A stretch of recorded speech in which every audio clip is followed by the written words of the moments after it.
Crowd quiets down here for Flacco. You see the mix of run and pass. 9th play of the drive. Flacco, sidearm, delivering to the end zone. He's got his man. It's Downs.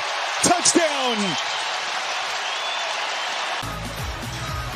And he's able to squeeze it from Flacco. All Colts. Shane Steichen cooked up a wacky concept against the vaunted Steelers defense in Week 4. I think NFL teams are going to copy this. Let's take a look. Downs runs the in motion and crosses Pittman's alignment. This causes a switch between these two defenders. The uncut version of the broadcast talked about how this is more of a man beater that worked against zone. I do think this is a zone coverage, but it might be one of these situations where they're playing zone with man coverage rules or principles. Either way, we're causing communication and conflict before the snap. Downs breaks out into the flat. Not technically a return motion, but to me it's similar enough. This looks like a race to the pylon, especially with the speed out on top of it by Michael Pittman. This route combo, you can call it a double out or out flat, resembles a follow concept, usually over the middle of the field with a under and an over, or a drive and a dig.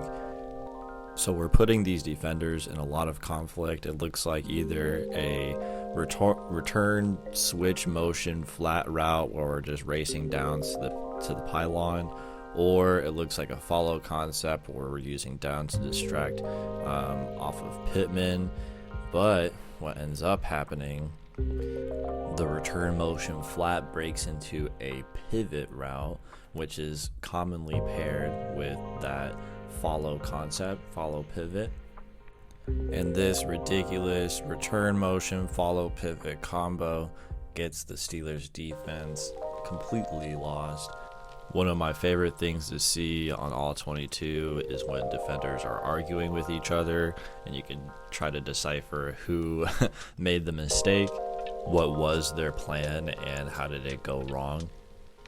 I mentioned the threat of the return motion flat route or the race to the pylon.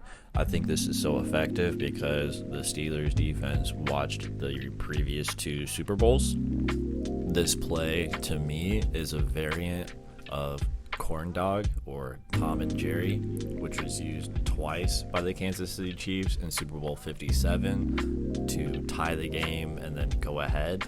And then again, they used it in Super Bowl 58 on the walk-off game winner in overtime. Switch release concepts, especially out of motion, are not new, but I think they've only continued to increase in popularity in recent years, and plenty of teams are still using them to great effect in the red zone. I also wanted to point out how uniquely suited Josh Downs is for this route. He hit an out route, kind of a whip or pivot type of route for a touchdown last year, and he's just got very good quickness. There aren't very many wide receivers with his change of direction ability in the NFL. I do think teams are going to attempt to adopt this wrinkle into their offense. My best guess, just to make a weird prediction here, New York Giants, either with Malik Neighbors or the guy I really think could run this route, Wan'Dale Robinson. Downs, Robinson, they may be smaller in stature, but I believe these players and players like them are going to continue having a large impact on the NFL season. Teams more than ever like to spread out their offense and use these quick game concepts to get guys open in that short space.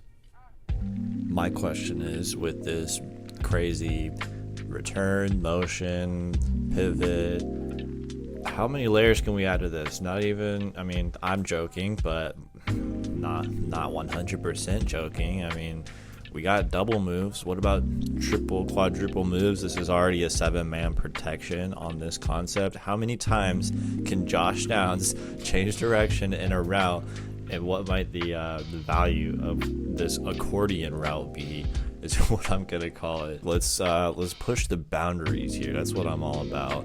Use our imagination. Accordion route coming to a field near you. Probably not, but I do like the future of this pivot wrinkle in the red zone. Watch out for pivots in general in the low red zone. I think that's going to be a trend that's going to emerge over the NFL season this year.